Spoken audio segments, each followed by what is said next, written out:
ಕೇಂದ್ರ ಹಣಕಾಸು ಸಚಿವೆಗೆ DCM DK Shivakumar ಅವರಿಂದ ಪತ್ರ.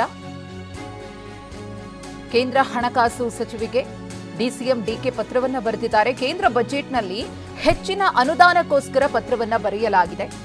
ಬೆಂಗಳೂರಿಗೆ ಹೆಚ್ಚಿನ ಅನುದಾನವನ್ನ ನೀಡುವಂತೆ ಡಿಕೆ ಶಿವಕುಮಾರ್ ಮನವಿಯನ್ನ ಪತ್ರದ ಮೂಲಕ ಮಾಡಿಕೊಂಡಿದ್ದಾರೆ.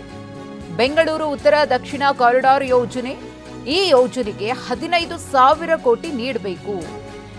ಹಾಗೆಯೇ ಪೂರ್ವ ಪಶ್ಚಿಮ ಕಾರಿಡಾರ್ಗೆ 25,000 ಕೋಟಿ, ರಿಂಗ್ ರಸ್ತೆ ಮೇಲ್ದರ್ಜೆಗೇರಿಸಲು 8,916 ಕೋಟಿಯ ಅಗತ್ಯವಿದೆ. ಇನ್ನು ಬೆಂಗಳೂರು ನಗರದ ಪ್ರಮುಖ 17 ಫ್ಲೈಓವರ್ಗೆ 12,000 ಕೋಟಿ ರೂಪಾಯಿ ಅಗತ್ಯವಿದೆ.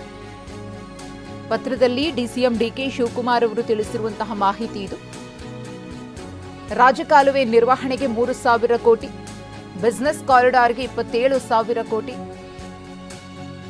ಇದನ್ನ ಗಮನದಲ್ಲಿಟ್ಟುಕೊಂಡು ಅನುದಾನವನ್ನ ನೀಡಬೇಕು ಅಂತ ಹೇಳಿ ಬೆಂಗಳೂರು ನಗರಾಭಿವೃದ್ಧಿ ಸಚಿವರೂ ಆಗಿರುವಂತಹ ಡಿಸಿಎಂ ಡಿಕೆ ಶಿವಕುಮಾರ್ ಅವರು ಕೇಂದ್ರ ವಿತ್ತ ಸಚಿವೆ ನಿರ್ಮಲಾ ಸೀತಾರಾಮನ್ ಅವರಿಗೆ ಪತ್ರದ ಮೂಲಕ ಕೇಳಿಕೊಂಡಿದ್ದಾರೆ. ಕೇಂದ್ರ ಹಣಕಾಸು ಸಚಿವೆಗೆ ಡಿಸಿಎಂ ಅವರು ಬರೆದಿರುವಂತಹ ಪತ್ರದ ಪ್ರತಿಯನ್ನ ಕೂಡ ಗಮನಿಸ್ತಾ ಇದ್ದೀರಿ. ಯಾವ ಯೋಜನೆಗೆ ಎಷ್ಟೆಷ್ಟು ಕೋಟಿಯ ಅಗತ್ಯವಿದೆ ಅದನ್ನ ಉಲ್ಲೇಖ ಮಾಡಿದ್ದಾರೆ. ಇದನ್ನ ಗಮನದಲ್ಲಿ ಇಟ್ಕೊಂಡು ಕೇಂದ್ರ ಬಜೆಟ್ ಸಂದರ್ಭದಲ್ಲಿ ಬೆಂಗಳೂರಿಗೆ ಹೆಚ್ಚಿನ ಅನುದಾನವನ್ನ ಕೊಡಬೇಕು ಅನ್ನೋದು ಡಿಸಿಎಂ ಡಿಕೆ ಶಿವಕುಮಾರ್ ಅವರ ಮನವಿ.